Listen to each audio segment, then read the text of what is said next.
After we now converted our theme into our static website into a Concrete 5 theme, we now have to specify the areas which should be available to put elements in. Because if I now click on the plus content here to drag and drop some elements or some blocks, I can see that Concrete doesn't show me any place where I could drop it. So the page builder is still not working correctly. In order to do that, we have to add one more line of code. And unfortunately, I closed that link there again. Concrete 5 theme development. There we have it again.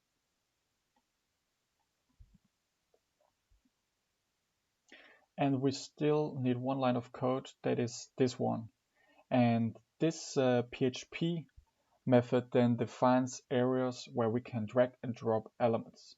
So I'm copy pasting this one, go back to my default theme, and I can see that my main page starts after the main, because here I have a block and here I have a block. And those are the blocks I then want to dynamically drag and drop into the page. So I'm just going to delete everything inside the main tag and paste this one. What is going to be the area? It's going to be the full width or default page content. Now also, as you can see, since we deleted all the content inside here, it is always good to keep a copy of your static website, because you will later need it to create the blocks. Now, since this one or this area is defined, we can go back to Concrete 5. We can reload the page. All our content is gone. But we can also now see that Concrete now shows us an area where we can drag and drop elements.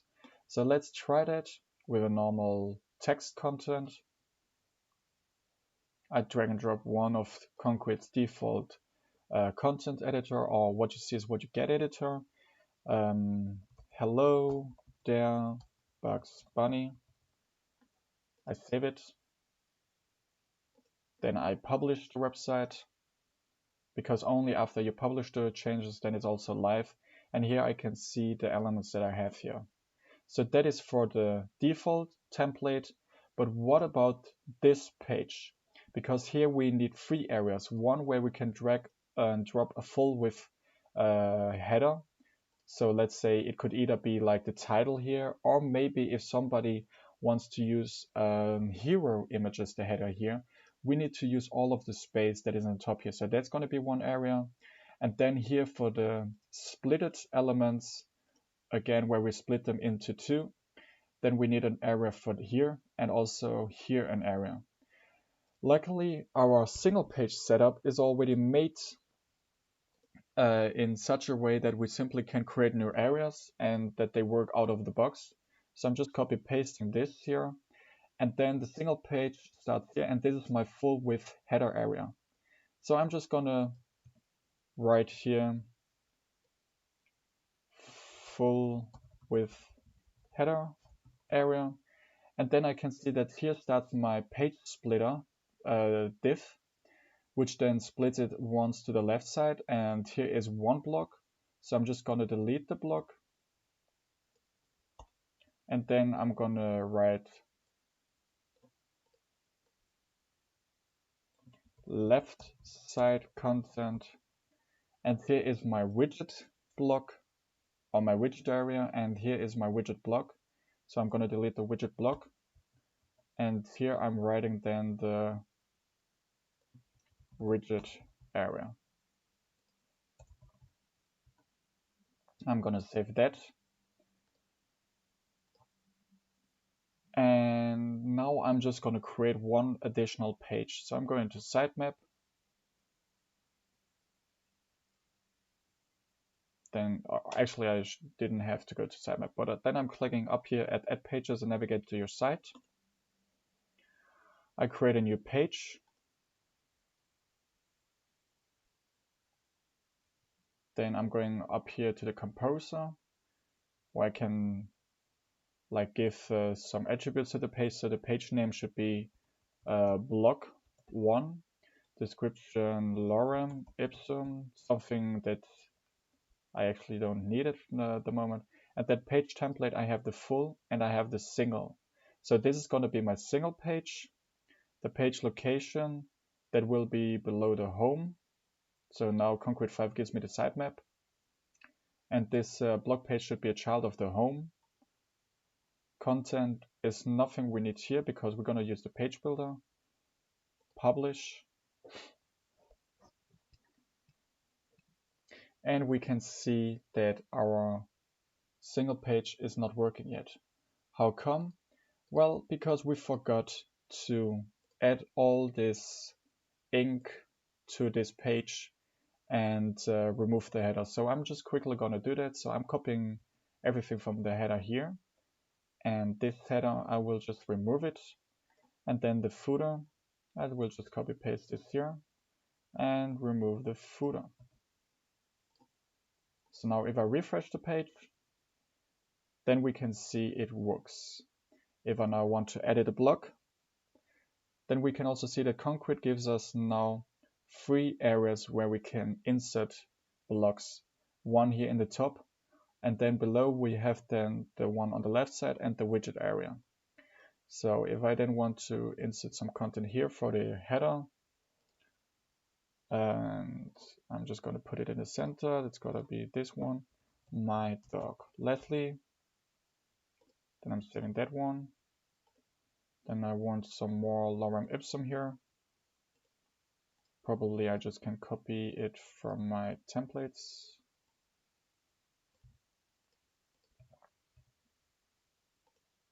So I save that one. And then I just add some widget.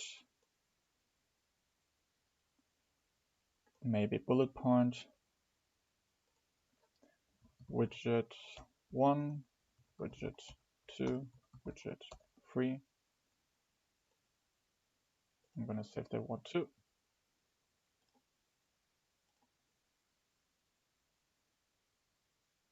And now we can see that the layout of the page is similar to the one we have here. But it's not perfect yet because this is a special block that we created. So is this one and also this one. So now what we have to do is we have to create these custom blocks also for the front page. And therefore I would say we should start for the front page. Just by the way, these are not working yet because that is something we're going to do in a later episode.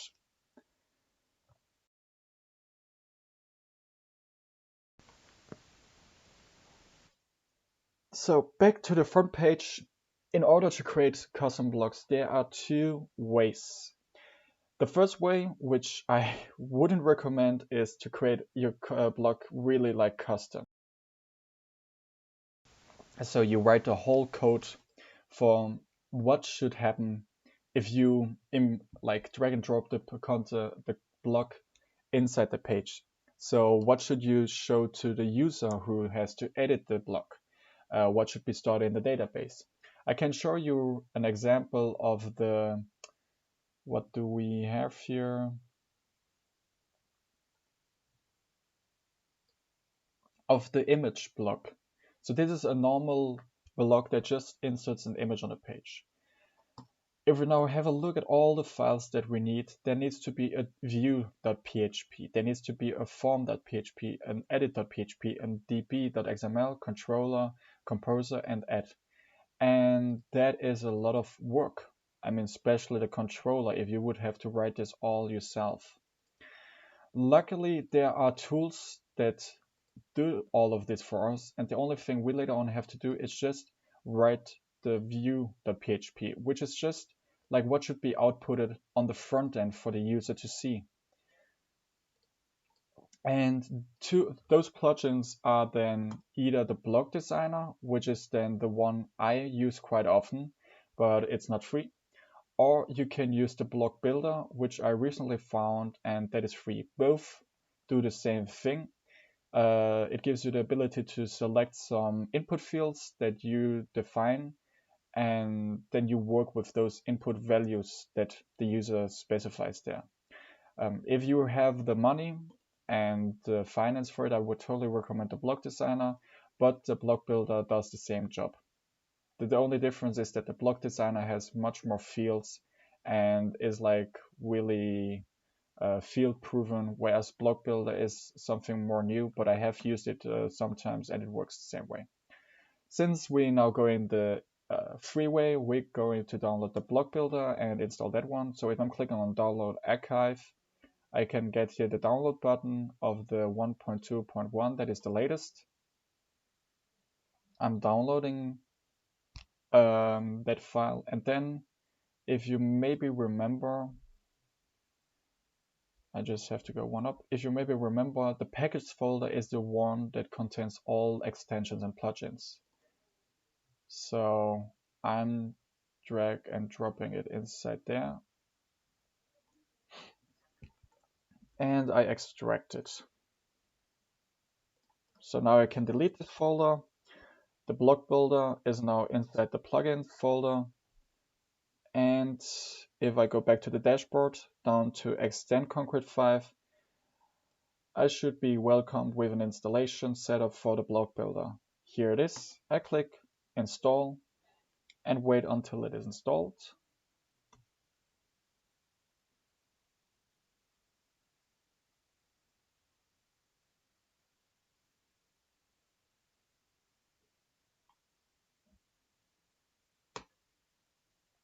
And probably for those wondering why Concrete 5 is so slow, it is because I'm running it on a local host environment. Usually when I'm running this on a Linux machine online on a web server, then it's like blazing fast compared to other content management systems that I've worked with. Okay, before, however, we're now going to work with Block Builder, there's just one thing that I would recommend you to do is to turn off the Kashi of Concrete 5, because since we're currently still developing, we don't want to use Kashi anywhere. And that is just becoming really annoying for you when you want to do, or when you create changes and you can't see them directly. So while developing Concrete 5 or working with Concrete 5 in development mode, I would totally recommend to turn off Kashi global wide. So just go up here in the search bar, search Kashi, and put everything on off. And now we then finally can go and create our first custom block. So if we go to stacks and blocks, we can see here the extension block builder, and we get them presented with this window. So this is everything that comes from the extension block builder. So this is the block name that we have to display to the front-end user. I'm going to call it big hero image, because the first thing that I want to start is creating this hero image.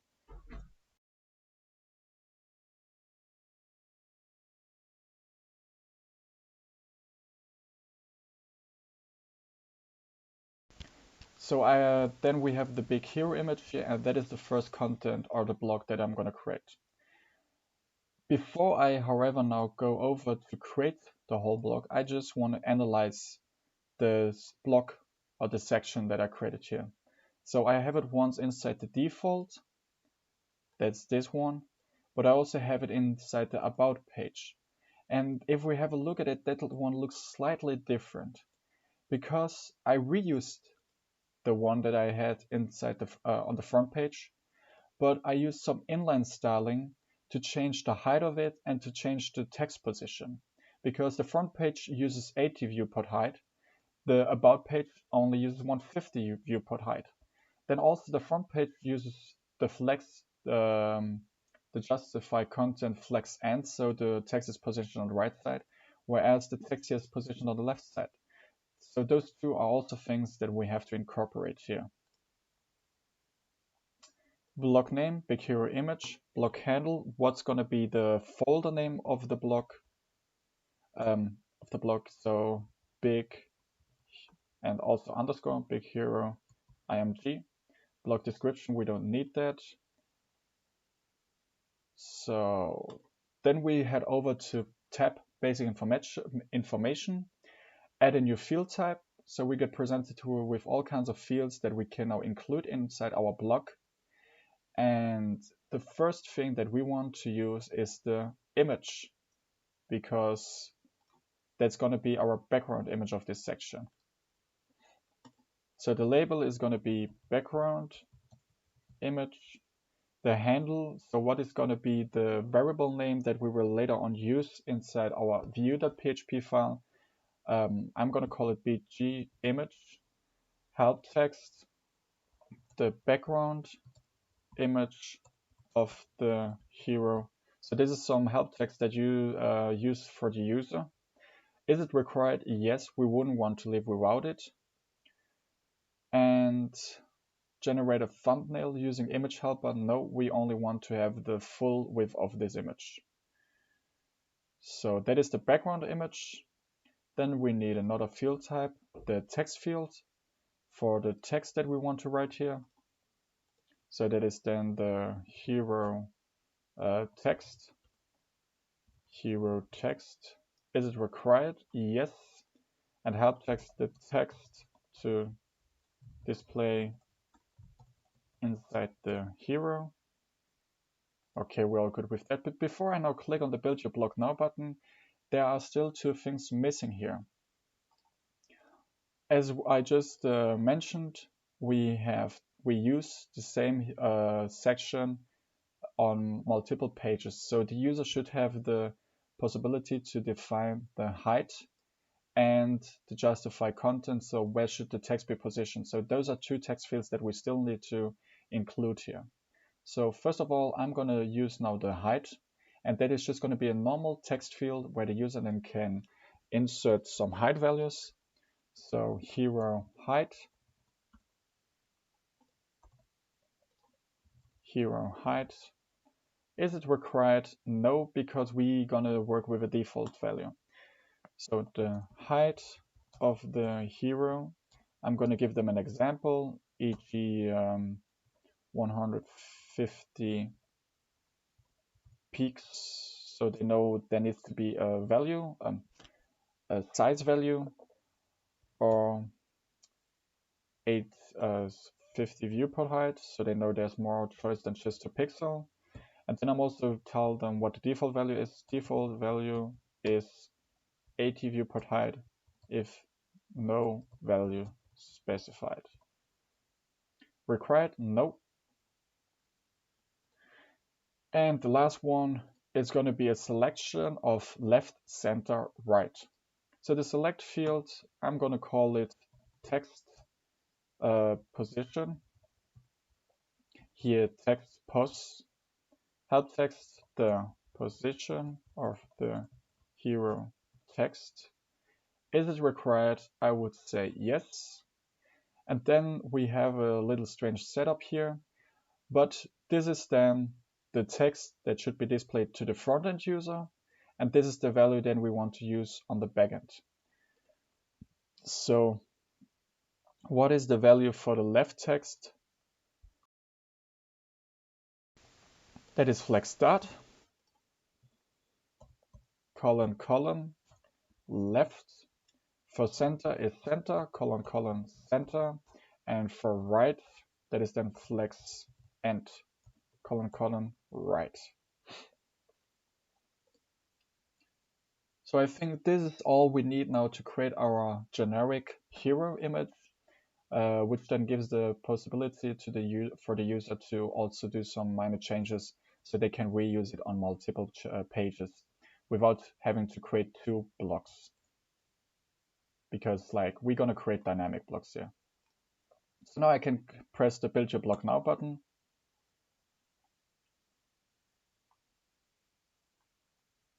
The basic information for the select field is missing.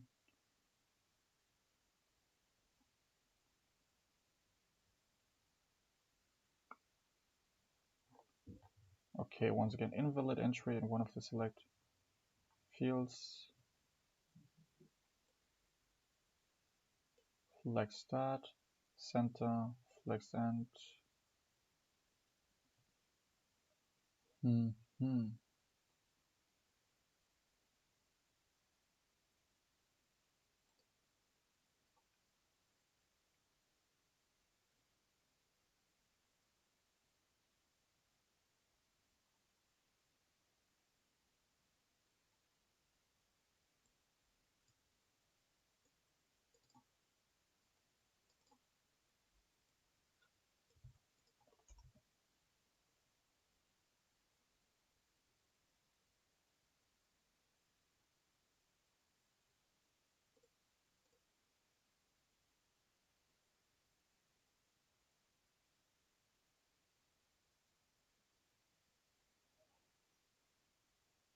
Okay, I'm actually a little bit lost here. You know what? Let's try to read it. Flex start left, flex end right. See, that one works.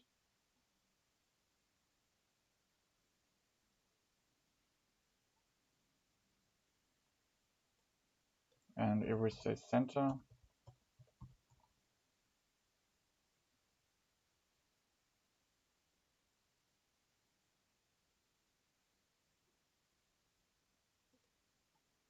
could be possible that this one doesn't accept dashes. Yeah, that's the thing. So yeah, we have to use some other kind of setup here then. And I would think, first of all, we then go and uninstall this block again. So usually when you create a block, it will directly be installed inside block types. So scroll all the way down to block types and we can see here the block that we just created. If I click on it, I'm just going to remove it from the installation. And it is uninstalled and ready to be installed. But we're first going to do some changes to it. So I'm going to load a configuration of an existing block, which is the big hero image, because we want to edit it. And then I scroll all the way down back to this one, so center. I'm just going to say left here for left and right for right. So later on then I manually have to do an if-else statement to see if it is left, center or right, and then use flex end and flex start. So now I can build my block.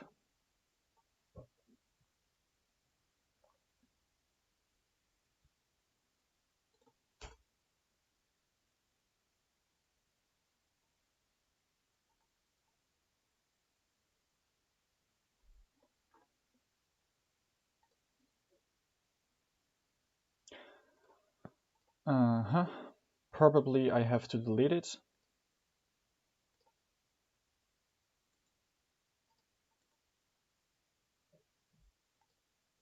Yes. So the big hero image is now deleted inside the blocks folder. So I'm now really going from the very beginning again. Left and right. And all these issues we had now because of the selection here, we wouldn't have that if we had the block designer purchased, like this plugin. So build your block now, and now it should work. Good.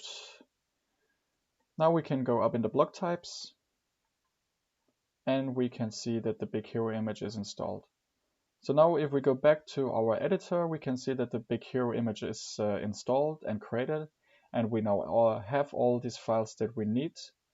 The only thing that's missing is we have to edit the view.php file, because that is the file that is actually displayed or outputted with all the elements and variables we get from Concrete.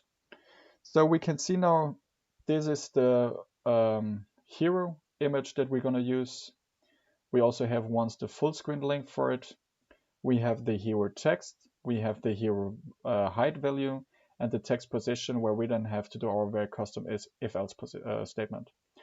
So first of all, what we're going to do is we're going to go back to our static website, to the default about, because that is the one that contains all this inline styling, and I'm just copy pasting this one inside this file.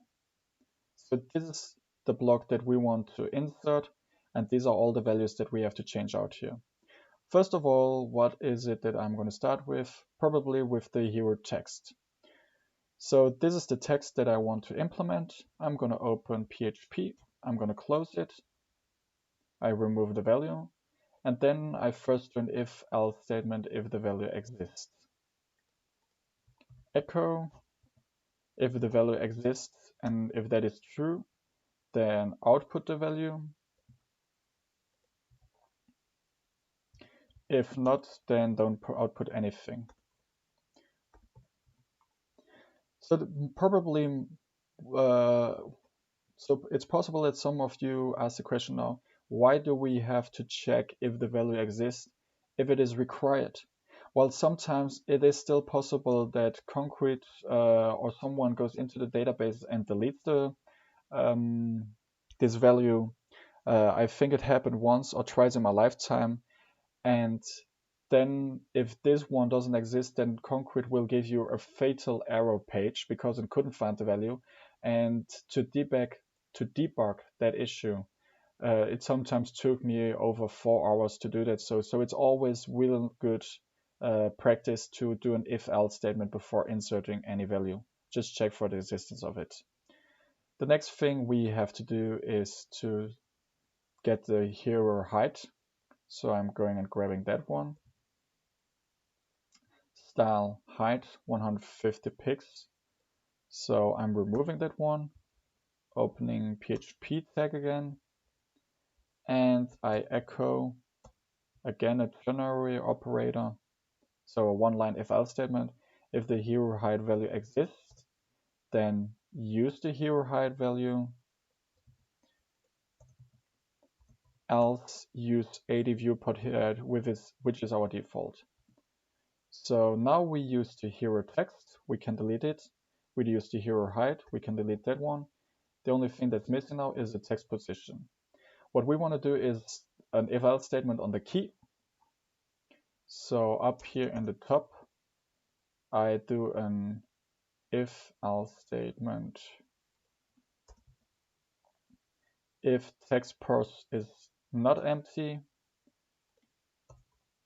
else, and then we want to work with the keys. So I probably should do a switch statement here. Just something I quickly Googled, switch PHP.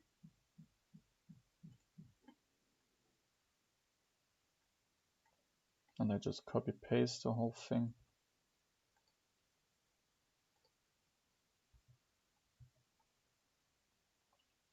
So switch text pos, if it is left, then the variable text position should be equal to flex start. If it is center, then it should be center.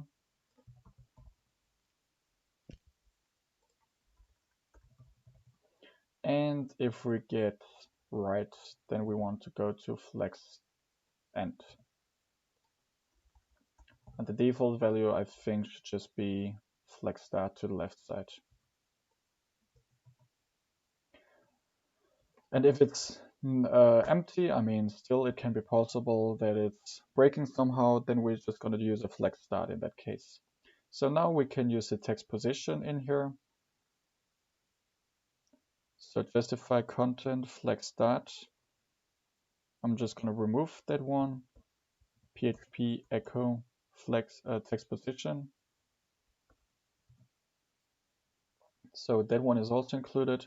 Now the final one that's missing is the big image full screen. In the beginning, our big image full screen is added by less. So if we have a look here, it is added as a background URL. So we have to do that now also again as an inline style. I'm copy pasting this whole thing.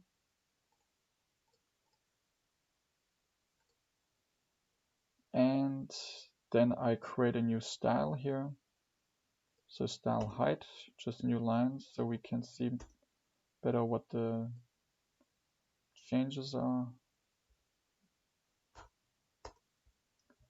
Background URL.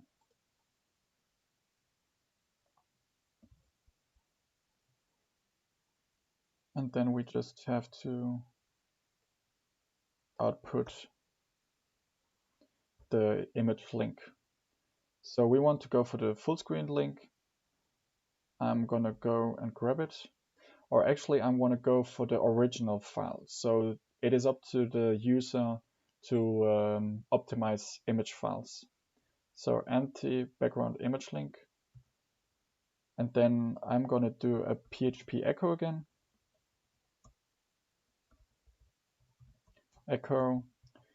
If the file is not empty, then output the file link. Else, I have no clue. Probably you should use some kind of placeholder here, but I don't have the time and amount now to do that. So that is something for you if you would like to. And then I'm gonna save it. And I think that should be it. Now I can remove all of this also. And if I'm not wrong, now our block should work. So let's test it. Go over to block types, to Concrete 5 again. We go back to sitemap and to our home page.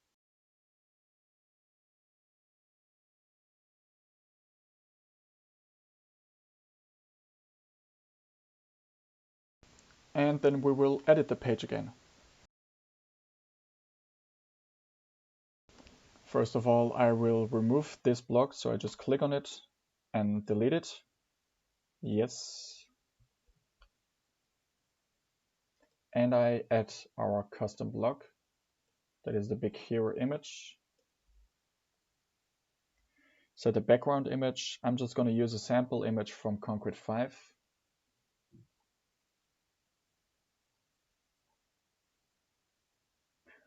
Oh yeah, that is my fault. Concrete 5 doesn't have some kind of files like that. So I'm just going to upload the file that I had.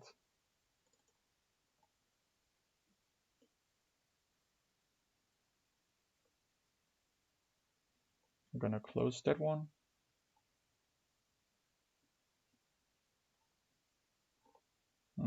All good.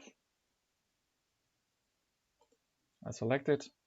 Hero text, what was it? An ugly looking block. The height of the hero, this one will be by default 80 viewport height, so we don't specify anything. And the text should be positioned to the right side. I'm going to edit, and if everything did correctly, it should work now. Yes. I'm going to publish the pages, and we can see that it all worked, except the background image is somehow messed up. And that is an issue I've seen quite often with inline styling using background images. You still somehow need to say all this repeat stuff inside inline styling that we have here. So the background size, auto, and cover. They are somehow not directly taken over. I have no clue. So I just use them also in here.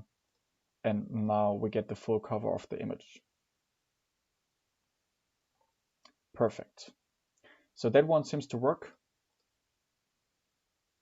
Except the filter seems not to work. Probably that is also something we have to introduce here with inline styling.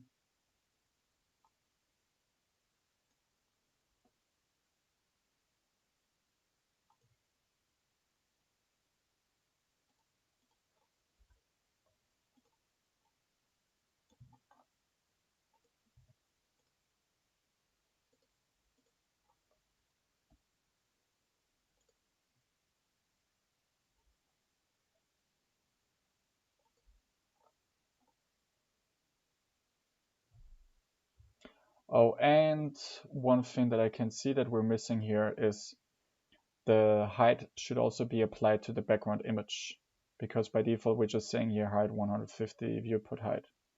So I'm just copy pasting this whole line.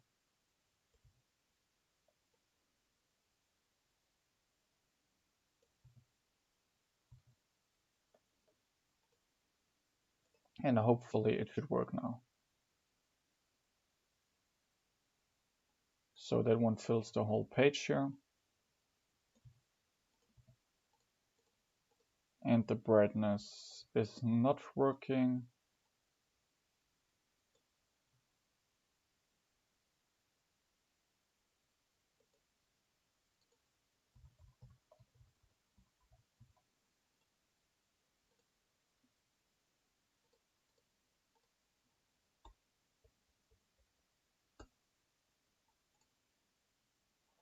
Okay, I have no clue at the moment what's happening here, but that is probably a bug that can be solved with a quick Google search. So let's ignore that bug then. Next thing that we have is, yeah, what should we take next? I would say we can use these 3 blog posts.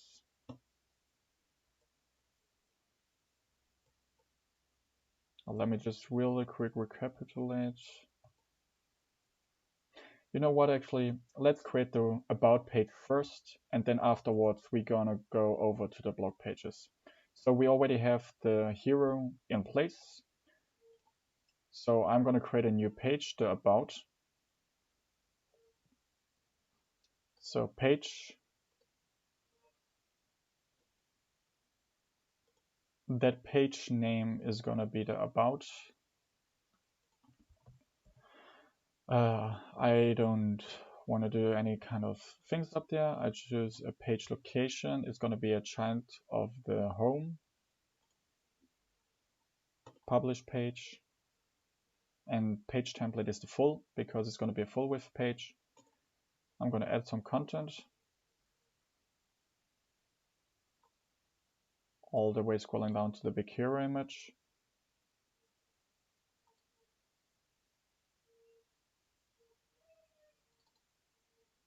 And the hero text will be about. The hero height on this one is then 150 viewport 150 pixel, and the text position is going to be on the left side.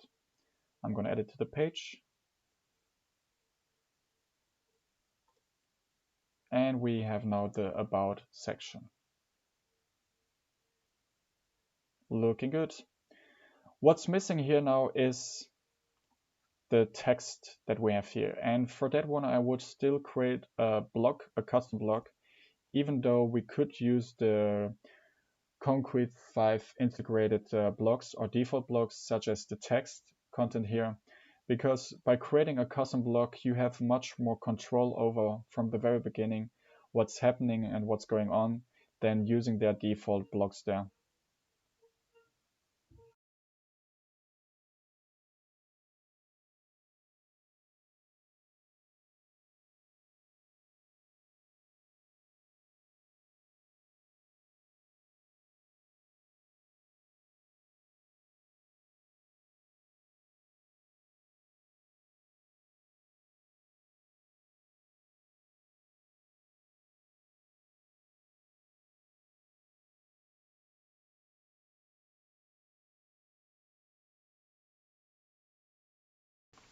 So sorry about that. For the long intermission there, I just had to think about some stuff. So going back to this whole setup,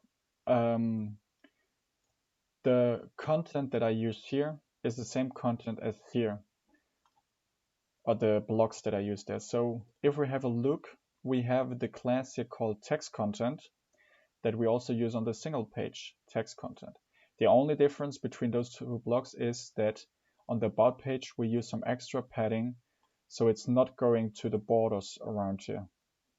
And for the normal page here, we don't need that kind of border because the area already has this border, so it works, or it just looks perfectly good on this setup.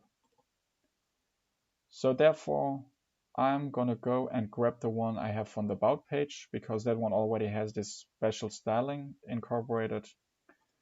So back to the dashboard, I just have to publish this one first. Back to the dashboard, going down to stacks and blocks and the block builder. So what is it? I'm gonna call it text block, block handle, text block, that is the folder name. Then going over to the basic information, what kind of input fields or input values do we need from the client or the user? So we need, first of all, we need the text itself, and we need some padding sizes.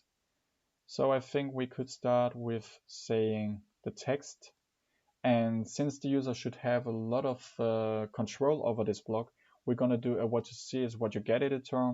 So we're not limiting them only to use p text, but if they want to use something special, they can use something special. So this is going to be the content, handle text content, required yes, the text for the block or the text of the block. And this is some optional things I don't have to use. And then also for the padding. So padding, block padding, required, no, because by default there should be none. And then the padding to put around the block if, and then of course again a value for the user to see, e.g. For example, fifth, let's do 20 pixels, so they know you can use multiple values, or 15 pixels, so they know they can use one value. And then default value is 0 pixels if no value is specified. So those two are the only things we need for this block. We're going to build it. And since we know it will directly be installed by default from this block builder, we can already go over to our editor. And now we can see we have the text block here. I'm going to open it, just access the view again. We already have all those elements. And going back to our static website, I just go ahead and copy and paste this whole section. And then we're going to start with the padding. So again, we just use a PHP echo here. And if the value does exist, then we want to use the text content. Sorry, not text content, block padding. So then we want to use the block padding, else we just use by default 0 pixels. Maybe you've been asked, or you've been asking yourself what this h does. This h is just a built-in function of Concrete 5, and it just means HTML special chars. So it is kind of like a sanitation method. And that is something you should mainly use all the time, if possible. But since we're going to use what you see is what you get editor here now for the text content, and that one might or should contain maybe HTML elements, we're not going to use the h method here because we want to keep those elements then. So for this one, we can completely remove it. Again, PHP, we just echo here, and then we're going to check if the value exists, then output text content, else don't output anything. So now we can delete these two again, save it, and that's it, what we need inside our view. Then we can go back to the sitemap, to the about, visit it, and then add the blocks for that one. So the text block just below, just copy and paste all these P elements. So I can even do source code. So now I have all the text. And for the about page, we need some padding. That is 50 pixels. So I'm just going to write 50 pixels. That should be good. Now I can edit. And there we have it. Perfectly aligned with the header.